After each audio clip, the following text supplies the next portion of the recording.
हाय मित्रों, फरी एक बार प्रोफेसर हितेश पंचाल खुशी कॉमर्स इंस्टीट्यूट राणी तरफथी तमने धोरण 12 कॉमर्सનું એકાઉન્ટ પાર્ટ 2 ચેપ્ટર 4 ની વાત ચાલી રહી છે નાણાકીય પત્રકોનું વિશ્લેષણ, જેમાં આપણે તુલનાત્મક પત્રકોનો અભ્યાસ કરી રહ્યા છીએ.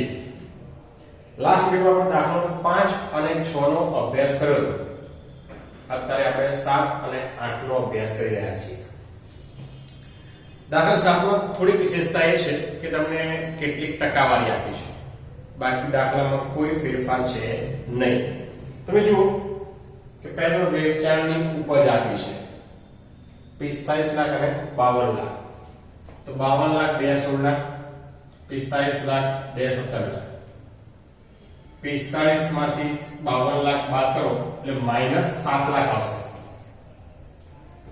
-7 લાખ આપણે કૌંસ બતાવવાનો. 7 લાખ ભાગ્યા 52 લાખ 13.46. હવે આગળ જઈએ. આપ્યું છે અન્ય આવકો, અન્ય ઉપજ ક્યાં આવે? બરાબર 2 લાખ અને 10 લાખ. 10 લાખ માંથી 2 લાખ બાદ કરો એટલે 8 લાખ કેવા આવે? માઈનસ, કારણ કે 4 માંથી 3 બાદ કરવાનું છે એટલે 8 લાખ ભાગ્યા 10 લાખ કેટલા આવે? 80%. પણ કૌંસમાં લખવાનું રકમ માઈનસમાં આવે છે. આગળ થોડો મારી આપણે 62 લાખ 47 લાખ. 4 માંથી 3 બાદ કરીએ એટલે -15 લાખ. 15 લાખ ભાગ્યા 65 લાખ એટલે 24.19. એ પણ કૌંસમાં. ફરી આગળ જઈએ. ચોખ્ખી ખરીદી 32 લાખ અને 38 લાખ. 32 લાખ માંથી 38 લાખ બાદ કરીએ એટલે -6 લાખ. કૌંસ બતાવવાના. 6 લાખ ભાગ્યા 38 લાખ એટલે 15.79.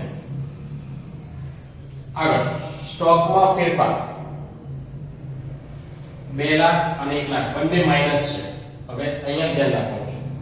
-2 લાખ માઈનસ -1 લાખ માઈનસ થઈ જાય પ્લસ. -2 લાખ વત્તા 1 લાખ એટલે -1 લાખ. 1 લાખ ભાગ્યા 1 લાખ 100% બરાબર. બરાબર પણ કેવા? માઈનસમાં, એટલે કૌંસ બતાવો. હવે આ જ નવો અન્ય ખર્ચામાં હવે લખ્યું છે વેચાણની ટકાવારી છે. આ વેચાણ રહ્યું એના 18% એટલે આવે 9 લાખ ને 36 હજાર. 45 લાખ એના 22%, 9 લાખ ને 90 હજાર. તો 9 લાખ 90 હજાર માઈનસ 9 લાખ 36 હજાર વધે 54 હજાર. 54 હજાર ભાગ્યા 9 લાખ 36 હજાર એટલે 5.77%. બરાબર. તો આ પ્રમાણે ટકા વધ્યા. હવે કુલ આવકમાંથી કુલ ખર્ચા બાદ કરવાના, એટલે કે 62 લાખ માઈનસ 46 લાખ 36 હજાર એટલે વધે 15 લાખ 64 હજાર. હવે તમે જોવાનું આવક વેચાણ દર કેટલો છે? 30%. તો 15 લાખ 64 હજાર આયા હશે એને કરો ગુણ્યા 30% એટલે આવે 4,69,200. પછી માઈનસ અને ઇક્વલ ટુ બરાબર દબાવો એટલે ઓટોમેટિક મળશે 10,94,800. સેમ થિંગ 47 લાખ માંથી 39,90,000 તમે બાદ કરશો એટલે મળશે 7,10,000.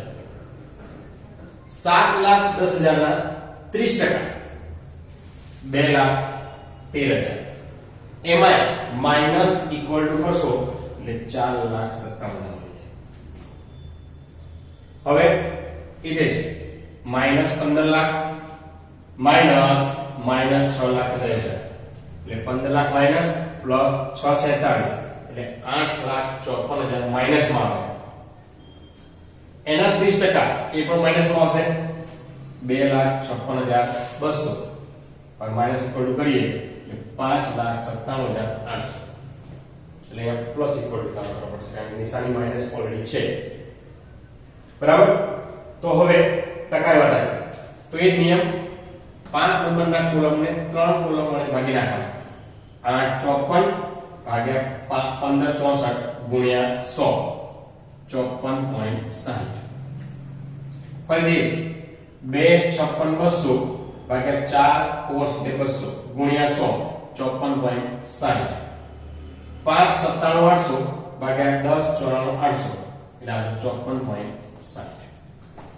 આ તમારું કોષ્ટક થયું જે આપણે દાખલા નંબર 4 5 6 અને 7 હવે દાખલા 8 માં તમને આવી રકમ આપી છે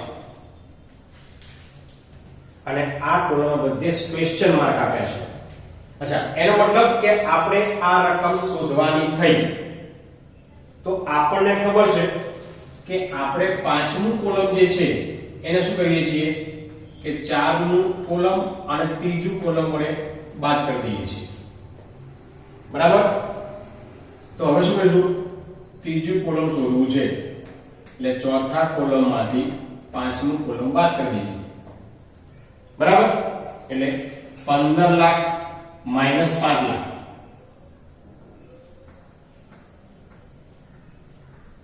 દસ લાખ હવે આપણે સાચું કર્યું તો સાબિત કરવાનું 5 લાખ ભાગ્યા 10 લાખ 50% થઈ જાય ગુણ્યા 100 ઓકે નેક્સ્ટ 7,20,000 માઈનસ 1,20,000 કેટલા આવ્યા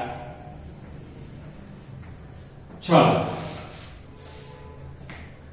બરાબર હવે અહીંયા ડેશ માર્યો છે એનો મતલબ બે માંથી એક પણ રકમમાં તફાવત હોવો જોઈએ નહીં